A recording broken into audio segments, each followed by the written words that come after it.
Okay, what's happening in the world? 1850 to 1900. There's a lot to cover. We're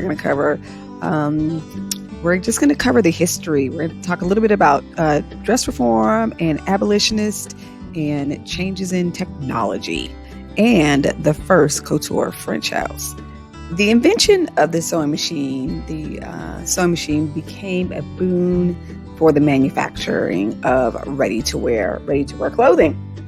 It's going to open doors for Levi's and Strauss, and it also moved towards the development of couture, of ready-to-wear garments. In 1858, the first French couture house, the House of Worth, opened its doors. It was actually founded by an Englishman, Charles Worth, who moved to France, unable to speak any French, with only 117 francs in his pocket, and he came to Paris to work in fabric textile houses. So if we're talking about history, like, why are we talking about garments already, Professor Johnson? And we're talking about that because Worth dressed the most respectable as well as some of the most notorious women in the world. So he had Queen Victoria, but he also had Cora Pearl, which was a well-known courtesan. He also sold designs for adaptation for foreign dressmakers and stores, and he had a unique aspect in his engineering.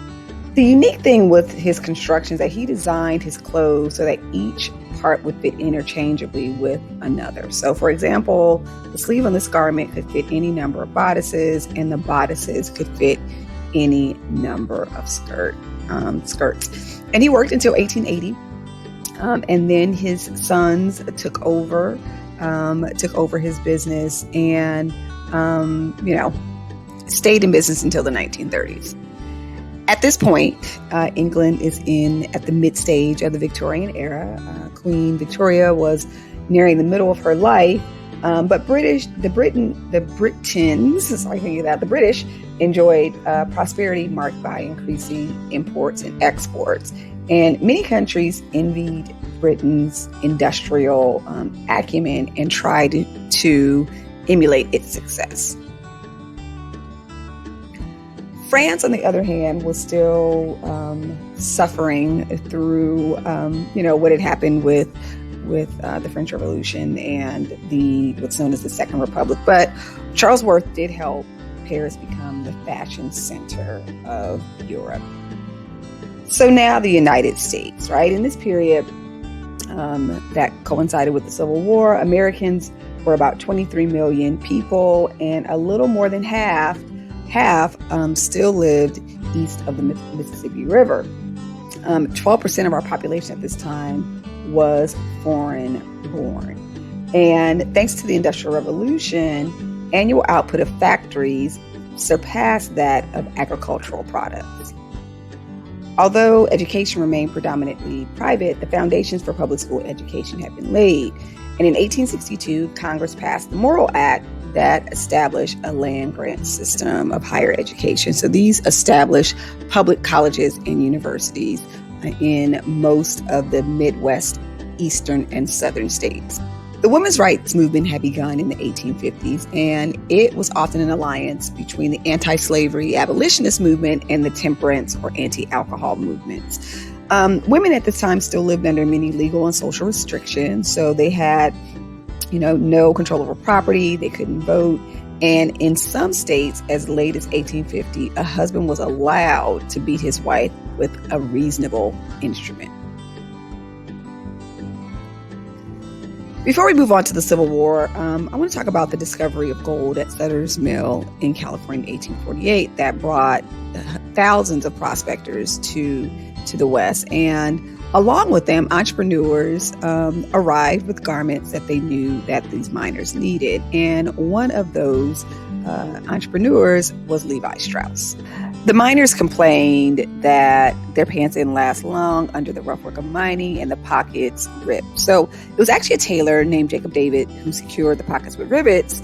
And when Davis didn't want to patent the design, he sold the design to Levi, who was actually owner of the fabric supply house. The miners loved the durability of those, in quote, those pants that Levi made for us, right? And many of the trademark features that we see with Levi were actually added later. So the double arch design on the pockets in the orange thread was in 1873.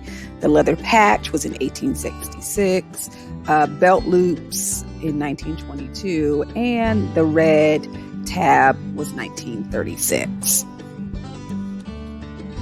So now we're at the Civil War, and hopefully national divisions over slavery came to a head between the North and the South, and the Civil War had profound and far-reaching effects on American society. Not just society, but also the political system and the economy. And what the conflict did, what the Civil War did, is it halted succession, and in effect, it ended slavery, in theory. So when I say in theory, just because the war started doesn't mean that all enslaved people were automatically freed. It wasn't until the end of the war that actually established the ending of slavery. And if you know the story of Juneteenth, some folks in Texas didn't find out that slavery ended until much, much later. But what slavery did do is it consolidated our central government.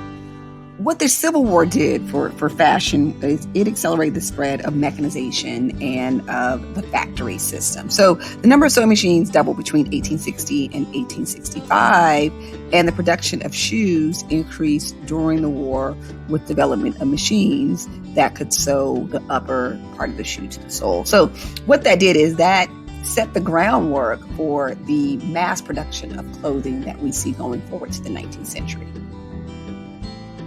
So I mentioned it a couple times, but let's, in the historical perspective, talk about the impact of the sewing machine. The first patents for the sewing machine were in 1840s, and the public response was not overwhelming just because it was expensive. It was about $100 in 1850 money. But in 1857, a Virginia farmhand devised a simpler, less expensive sewing machine for about $50.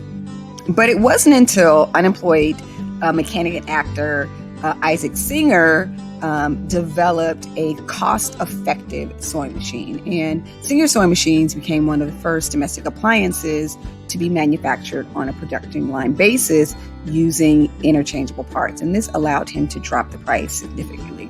But it really was a Civil War that demonstrated the usefulness of the sewing machine and that ability to create ready-to-wear garments. During the war, the Union Army collected statistics on the form and build of American males and developed some statistical sizes that were used by civilian manufacturers to develop ready-to-wear clothing during the Civil War, but more importantly, after the Civil War. And the sewing machine became the needed product in order to produce these garments.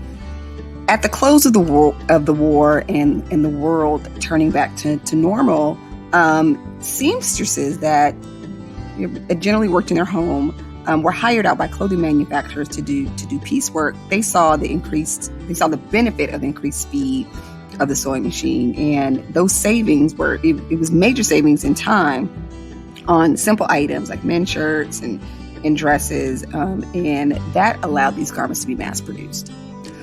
Okay, so there you have it. You have the history of 1850s to 1900s in a handful of sentences, in a handful of slides. So dive on into the next part of the lecture.